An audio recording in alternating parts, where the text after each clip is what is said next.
Friends, welcome back to Sri Vantagadi. ఈరోజు వీడియోలో chicken నూడిల్స్ని ఇంట్లోనే ఈజీగా టేస్టీగా ఎలా ప్రిపేర్ చేసుకోవాలో చూద్దామండి. ఇవి మనకు అచ్చం నూడిల్స్ బండివాడు చేసే నూడిల్స్ లాగా, రెస్టారెంట్లో తినే నూడిల్స్ లాగా చాలా టేస్టీగా ఉంటాయి అన్నమాట.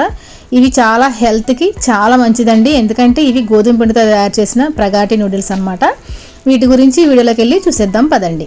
దీనికోసం ఇక్కడ ముందుగా నేను ఒక 200 గ్రామ్స్ వరకు బోన్లెస్ చికెన్ని చిన్న చిన్న పీసుల్లాగా కట్ చేసుకున్నానండి. ఈ చికెన్ నీట్గా వాష్ చేసుకున్న తర్వాత దీంట్లోకి 1 టేబుల్ స్పూన్ వరకు సోయా సాస్, 1 టేబుల్ స్పూన్ వరకు టమాటో కెచప్, 1 టేబుల్ స్పూన్ వరకు వెనిగర్ వేసుకుని ఈ విధంగా బాగా కలిపేసుకోవాలి. ఇలా కలుపుకున్న తర్వాత దీన్ని ఒక 15 to 20 మినిట్స్ పాటు మ్యారినేట్ చేసుకోవాలండి. చూసారు కదా, ఇలా మొత్తం మనం వేసిన సాసెస్ అన్నీ కలిసేలాగా ఇలా కలిపేసుకుని చక్కగా పక్కన పెట్టేసుకుందాము. తర్వాత చూసారు కదా, ఇవే ప్రగాటి నూడిల్స్ అన్నమాట.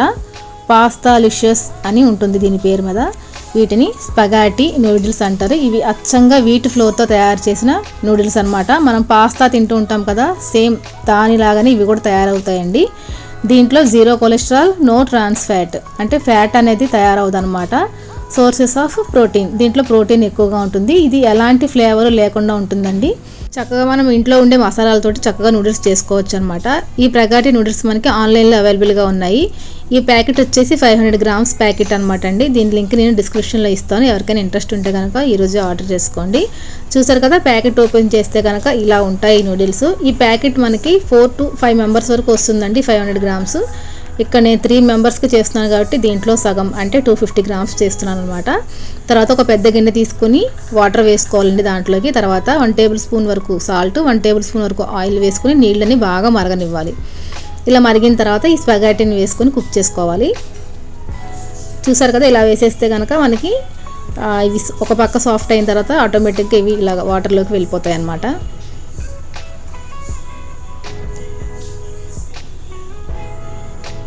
ఇవి గోధుమ పిండితో చేసిన నూడిల్స్ కాబట్టి కొంచెం బాయిల్ అవ్వడానికి కొద్దిగా టైం పడుతుందండి.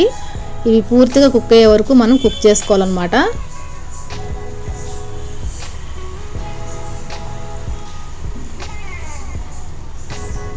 చూసారు కదా, ఇలాగ మొత్తం వాటర్లోకి వెళ్ళిపోయిన తర్వాత చక్కగా బాయిల్ చేసుకోవాలి. మొత్తం అన్నీ సాఫ్ట్గా అయిపోవాలి.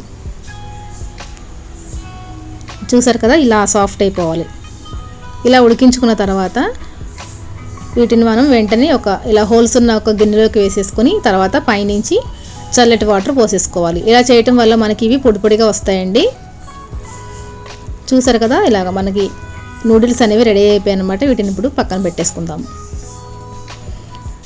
తర్వాత స్టవ్ వెలిగించిన ఒక కడాయి పెట్టుకోవాలి. కొంచెం వెడల్పైంది మందమైందే తీసుకోండి. తర్వాత దాంట్లోకి 2 టేబుల్ స్పూన్ వరకు ఆయిల్ వేసుకుని, ఆయిల్ వేడైన తర్వాత సన్నగా కట్ చేసుకుని అల్లం తురుము, వెల్లుల్లి తురుముని వేసుకుని చక్కగా ఫ్రై చేసుకోవాలి.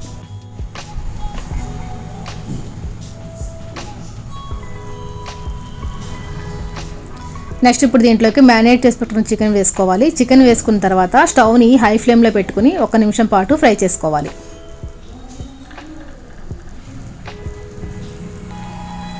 ఓకే అండి, ఇలా ఫ్రై చేసుకున్న తర్వాత దీంట్లోకి ఒక 1/2 టేబుల్ స్పూన్ వరకు పసుపు, రుచికి తగినంతగా సాల్ట్ వేసుకోవాలి. తర్వాత మూత పెట్టేసుకుని లో ఫ్లేమ్లో కుక్ చేసుకుంటే మనకి చికెన్ అనేది చక్కగా కుక్ అయిపోతుంది అనమాట. చూసారు కదా, చికెన్ పీసెస్ కూడా చక్కగా సాఫ్ట్గా కుక్ అయిపోయాయి. నెక్స్ట్ ఇప్పుడు దీంట్లోకి 1/2 టేబుల్ స్పూన్ వరకు అల్లం వెల్లుల్లి పేస్ట్ వేసుకుని హై ఫ్లేమ్లో మళ్ళీ ఒకసారి టాస్ చేసుకోవాలండి. తర్వాత ఇప్పుడు దీంట్లోకి మనం వెజిటబుల్స్ అన్నింటినీ యాడ్ చేసుకుందాము. ఫస్ట్ దీంట్లోకి tomato pieces, chilli pieces add చేసుకోవాలి. తర్వాత క్యారెట్, క్యాప్సికమ్, ఆనియన్, క్యాబేజీ వేసుకోవాలండి. చూసారు కదా, ఇలాగా వెజిటబుల్స్ అన్నీ చక్కగా సన్నగా కట్ చేసుకుంటే మనకి త్వరగా కుక్ అయిపోతాయి అన్నమాట. వెజిటబుల్స్ వేసిన తర్వాత హై ఫ్లేమ్లో 2 నుంచి 3 నిమిషాల పాటు ఫ్రై చేసుకోవాలి. తర్వాత స్టవ్ని లో ఫ్లేమ్లో పెట్టుకుని మూత పెట్టేసుకుంటే కనుక ఇవి కూడా మనకి సాఫ్ట్గా కుక్ అయిపోతాయి అన్నమాట. చూసారు కదా, ఇలాగ చక్కగా కుక్ అయిపోవాలి. నెక్స్ట్ ఇప్పుడు దీంట్లోకి రుచికి తగినంతగా సాల్ట్ వేసుకోవాలండి. తర్వాత కారం వేసుకోవాలి. కారం మీకు స్పైసీని బట్టి వేసుకోండి. నెక్స్ట్ ఇప్పుడు దీంట్లోకి 1/2 టేబుల్ స్పూన్ వరకు మిరియాల పొడి, 1 టేబుల్ స్పూన్ వరకు మనం ఇంట్లో చేసుకున్న చికెన్ మసాలా పౌడర్ని వేసుకోవాలి. ఈ మసాలా నీటికి బాగా కలిసే విధంగా బాగా కలుపుకోవాలండి ఒకసారి. చూసారు కదా, ఇలాగ కలుపుకుని ఫ్రై చేసుకున్న తర్వాత దీంట్లోకి 1 టేబుల్ స్పూన్ వరకు సోయా సాస్, 1 టేబుల్ స్పూన్ వరకు టమాటో కెచప్ వేసుకోవాలి. ఇందులో నేను వెనిగర్ వేయట్లేదండి. వెనిగర్ ఇందాక మనం చికెన్లో వేసాం కాబట్టి ఇంకప్పుడు వేయట్లేదు. చూసారు కదా, ఇలా టొమాటో కెచప్ కూడా వేసిన తర్వాత స్టవ్ని హై ఫ్లేమ్లో పెట్టుకొని వీటిని చక్కగా ఫ్రై చేసుకోవాలి.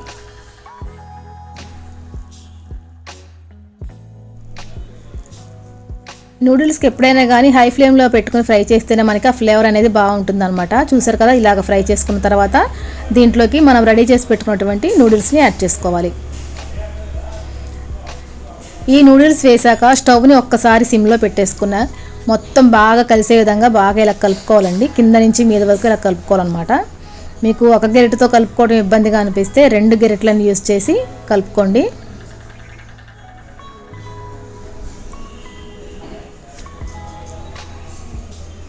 చూసారు కదా, ఇలాగా 2 గరిటెలను వేసుకుని ఇలా పైకి కిందికి అంటే కనుక ఈ నూడిల్స్ అనేవి బాగా కలుస్తాయి అన్నమాట. ఈ నూడిల్స్ మనం వేసుకున్న మసాలాలు ఇవన్నీ బాగా కలిసిన తర్వాత మళ్ళీ ఒకసారి స్టవ్ని హై ఫ్లేమ్లో పెట్టుకుని 1-2 నుంచి 3 నిమిషాల పాటు హై ఫ్లేమ్లో మాడకుండా ఫ్రై చేసుకోండి. అప్పుడు మనకి ఫ్లేవర్ అనేది కరెక్ట్గా వస్తుందన్నమాట.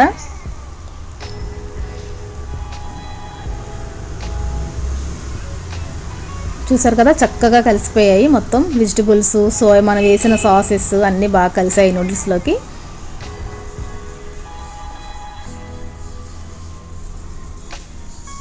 ఇలాగ హై ఫ్లేమ్లో కలుపుకున్న తర్వాత స్టవ్ని ఆపేసుకొని వేడిగా సర్వ్ చేసుకోవటమేనండి. చూసారు కదా, ఎంతో సింపుల్గా టేస్టీగా మనకి రెస్టారెంట్ స్టైల్లో నూడిల్స్ రెడీ అయిపోయాయి. ఒక్కసారి టేస్ట్ చేశారంటే అస్సలు మర్చిపోలేరు అనమాట. చాలా టేస్టీగా ఉంటాయి. మీరు కూడా తప్పకుండా ట్రై చేయండి. ఓకే ఫ్రెండ్స్, మరొక ఇంట్రెస్టింగ్ వీడియోతో మళ్ళీ కలుసుకుందాము. అంతవరకు సెలవు. నమస్తే, బాయ్.